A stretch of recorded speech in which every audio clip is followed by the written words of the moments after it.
အေးဗျာဒီကနေ့တော့တောင်သူလယ်သမားဦးကြီးများအတွက်ပေါ့ဗျာကိုင်းထဲမှာကိုင်းကျွန်းတောင်ရထဲမှာကြွက်တွေကိုက်မယ်ဆိုလို့ရှိရင်ကြွက်မကိုက်အောင်ဘယ်လိုလုပ်ရမလဲဆိုတာကိုချစ်ဆွေပြောပြမယ်နဲ့အားလုံးမှတ်ထားကြ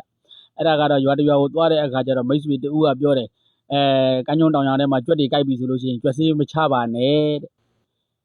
ဘာလို့ရမလဲဆိုတော့ဓမိဥပေါင်းလေးလှုပ်သွားပြီးတော့အဲ့ဒီမှာဝပြီးတော့တောင်းပန်လိုက်ပါတဲ့အတင်ကြွက်မီးအတင်လဲစားကျွန်ုပ်တို့ဘို့လဲထားပါလို့ပြောပါတယ်အဲ့ဒါဆိုလို့ရှိရင်တော့ကြွက်ကိုက်တက်တာပါလိမ့်မယ်တဲ့အဲ့တော့ဒီယူဆွဲတွေကအခုအချိန်ကြီးရှိနေတုံးပဲဗျာအဲ့ဒါနဲ့ပတ်သက်ပြီးတော့ဒီကနေ့ကျွန်တော်ဖတ်ခဲ့ဘူးတဲ့ဇလန်းတွေကကြားကြောက်လို့ရှင်ကြီးကိုရှင်ကြီးကြားထက်ဆိုးဆိုတဲ့ကျွန်တော်ဝိတုပုံမြင်လေးပြောပြအောင်မယ်ဗျအဲ့ဒါကတော့ဒီလိုဟိုတုန်းကတငယ်ချင်းတယောက်ကသူတို့အယောင်းဝယ်တစ်ခုနဲ့ခရီးတူတူသွားကြတယ်ပေါ့ဗျခရီးသွားရင်းနဲ့မိုးချုပ်လာတဲ့အခါကျတော့ရွာတရွာမှာအိတ်မယ်ဆိုပြီးတော့အဲ့ရွာထဲကိုဝင်ပြီးအကူကြီးတောင်းမယ်ဆိုပြီးတော့လာတဲ့အခါကျတော့ရွာထဲလေရောက်ကိုသူတို့မျှော်မှန်းထားတယ်လို့မဟုတ်ဘဲနဲ့ရွာကိုတကားပိတ်ထားတယ်ရွာကိုလည်းတက်စီယိုးတွေလုံအောင်ခတ်ထားတယ်အဲ့ဒါအကြောင်းကတော့ဘာလဲဆိုတော့အဲ့ဒီရွာကိုကြားကလာပြီးတော့ဆွဲတဲ့အတွက်သူတို့ကညနေမှောင်ရီပြိုးစားအချိန်ဆိုလို့ရှိရင်သူတို့ရွာကိုလူစိမ့်လဲအဝင်မခံတော့ဘူးဘာဖြစ်လို့အဝင်မခံတော့လဲဆိုလို့ရှိရင်တော့ကြားတွေဟာလူရောင်စောင်းပြီးတော့ရွာထဲကိုလာပြီးလို့ယူလို့ရှိရင်ရွာထဲညမိုးချုပ်လာတဲ့အခါကျတော့ကြားအသွင်ပြောင်းသွားပြီးတော့ရွာထဲကလူတွေကိုဆွဲကြတယ်ပေါ့ဗျာအဲ့ဒါသူတို့မွေးထားတဲ့တိရစ္ဆာန်တွေကိုလည်းစားတောက်တယ်ပေါ့အဲ့ဒီအတွက်သူတို့အဲ့ရွာမှာအယူရှိတာကတော့နေ့ဘက်မှာလာတဲ့လူတွေကတော့သူတို့အတွက်မိတ်ဆွေကောင်းနေဖြစ်ပြီးတော့ညနေမှောင်ရီတပြိုးပြအချိန်မှာလာတဲ့သူတွေကတော့ကံကြမ္မာမကောင်းတဲ့ကံကြမ္မာဇိုးတွေကိုယူဆောင်လာတဲ့ပြောမယ်ဆိုလို့ရှိရင်တော့အန္တရာယ်ရှိတဲ့သူတွေပေါ့ဗျာမကောင်းတဲ့ကံကြမ္မာကောင်းတွေတည်ဆောင်လာတတ်တယ်ပေါ့အဲ့ဒါကြောင့်မို့လို့ညနေမှောင်ရီပြိုးပြအချိန်မှာသူတို့ကလူစိမ့်တွေကိုသူတို့ရွာကိုအဝင်မခံတာဖြစ်ပါတယ်ဒါကြောင့်မို့လို့လေရွာကိုတကားပိတ်ထားတာပေါ့အဲ့ဒါနဲ့ပဲသူတို့တငယ်ချင်းတယောက်ကဘလို့မှပြောမရဘူးပေါ့ဗျာပြောမရကောဘာလို့လဲဆိုတော့တခါလဲရွာထိပ်မှာရှိတဲ့နတ်စင်ကိုတွားပြီးတော့အိမ်မယ်ဆိုပြီးဆုံးဖြတ်ချက်ချပြီးနတ်စင်ရှိရာကိုရှောက်လာခဲ့တယ်ပေါ့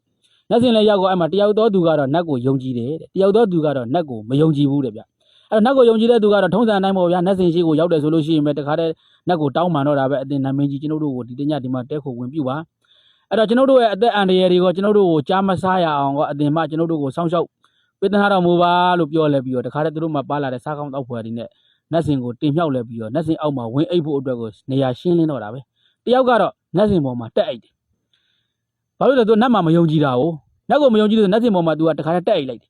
အဲ့မှာညလဲကြလဲကြာရောတခါတည်းသူတို့ပြောထင်းထားတဲ့အတိုင်းပဲညတကောင်လောက်လေရောက်တော့တခါတည်းကြားကရောက်လာလဲပြီးတော့တခါတည်းနတ်စင်မှာလာပြီးတော့သူ့အတွက်သားကောင်တောင်းတော့တာပဲတောင်းတော့အကနတ်ကလည်းဘလူးကိုပေးလိုက်တယ်လဲဆိုတော့နတ်စင်အောက်မှာအိတ်နေတဲ့သူကိုကြားကိုပေးတယ်ပေးလဲပြီးတော့ကြားကဘာပြောတယ်လဲဆိုတော့ဟဲအန်အောတဲ့မျက်နှာနဲ့ပေါ့ကြား